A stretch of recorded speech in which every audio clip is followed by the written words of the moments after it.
বাংলাদেশ যে জায়গায় এসেছি সেটা হচ্ছে খুবই সম্ভাবনা এবং খুবই মানে আতঙ্কের মধ্যে আছে আর কি, 50-50।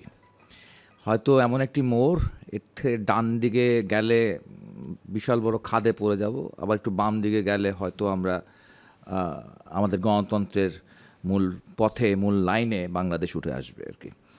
তো এরকম একটি পরিস্থিতির মধ্যে আপনাদের এই চমৎকার আয়োজন, এই আয়োজন জন্য আয়োজক সকলকে এবং আমাদের এইখানে যারা আছেন সবাইকে শুভেচ্ছা, দূরের এবং কাছের।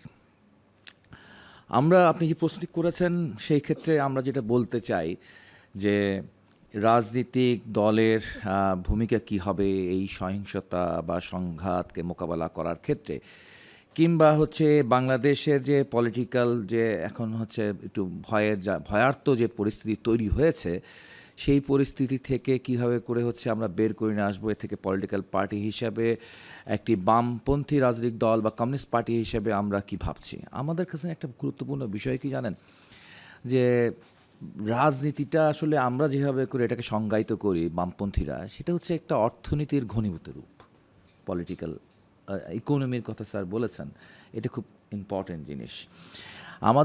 উনি অবশ্য অন্য লাইন থেকে বলেছেন, আমি আমার জায়গা থেকে বলতেছি যে রাজনীতিক অর্থনীতির জায়গায় যদি পরিবর্তনটা না হয়, তাহলে রাজনীতির সংস্কৃতিরও কোনো পরিবর্তন হবে না।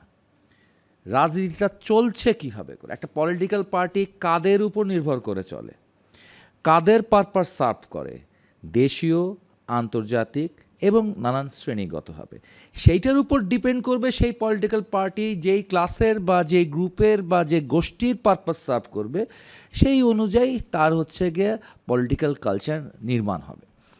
এখানে আমাদের ম্যাম বলেছেন সাইনি ওদুদ যে হচ্ছে কনস্টিটিউশনাল চেঞ্জের মধ্য দিয়ে পলিটিক্যাল কালচার চেঞ্জ। আসলে কি ওই কেতাবে লেখা পরিবর্তন হলে আমার চরিত্রের পরিবর্তন হবে, আমার বক্তব্যের পরিবর্তন হবে? পরিবর্তন তো অনেক কিছু হলো, অনেক রক্তের মধ্য দিয়ে বারে বারে হচ্ছে জনগণ রাস্তায় এসেছে, বারে বারে রাস্তায় এসেছে, 62, 69, 90 এবং সর্বশেষ 2024। এই যে এত রক্ত, এত জীবনের বিনিময় হলেও আমরা কি আমাদের খাসলত, আমাদের চরিত্র বদল করতে পেরেছি? আমরা তো পারি নাই। বরঞ্চ আমাদের নতুন নতুন ভার্সান তৈরি হচ্ছে আর কি, নতুন নতুন ধরনের সংঘাত তৈরি হচ্ছে, নতুন নতুন ধরনের সহিংসতা তৈরি হচ্ছে। অর্থাৎ 1991 সালে নির্বাচনে যেই ধরনের সংঘাত ছিল, তখনও দুইটা প্রতিদ্বন্দ্বী দল তীব্রভাবে ছিল, তাদের মধ্যে যেই ধরনের সংঘাতের সম্ভাবনা ছিল, বা 8 সালে যে ধরনের সংঘাতের সম্ভাবনা ছিল, বা 1 সালে যে সম্ভাবনা ছিল, আমরা কি এই 26 সালে ঠিক অনুরূপ সম্ভাবনা দেখছি, নাকি আমরা এটা আরও আধুনিক, আরও আপডেটেড সহিংসতার দেখছি আর কি? এরকম স্বপ্ন দেখছি, মানে দুঃস্বপ্ন দেখতেছি যে একদল লোক এসে ভোট কেন্দ্র থেকে ব্যালট পেপার সব নিয়ে চলে গেল বাসায়, ঠিক আছে, এবং হই হই চই চই করতে করতে, এবং সবাই মনে করলো তার সমর্থন মূল্য এইটাই ডিজার্ভ করে, এইটাই হওয়া উচিত। হ্যাঁ, বা ভোট কেন্দ্রে একটু আগুন লাগাই দিল, সবাই বললো যে ফেসবুকে থেকে বললো ইয়েস ভোট কেন্দ্র জবাংলা করে দাও, হ্যাঁ ঠিক আছে।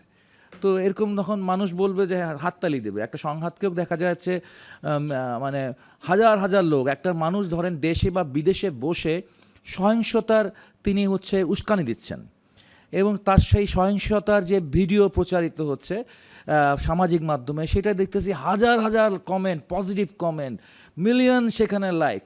তার মানে কি, বিষয়টা কি? আচ্ছা, আমরা পুরো বলা যায় হচ্ছে পুরো একটা মানে এক ধরনের হচ্ছে গিয়ে স্পন্টিনিটি তৈরি হয়ে গেছে, এক ধরনের স্পন্টিনিটি তৈরি হয়ে গেছে, এবং এই স্পন্টিনিটি তৈরি খুব অল্প মানুষ করে, কিন্তু খুব বেশি মানুষের মতো একটা করোনা ভাইরাসের মতো ধুম করে দ্রুত ছড়ায় যাচ্ছে।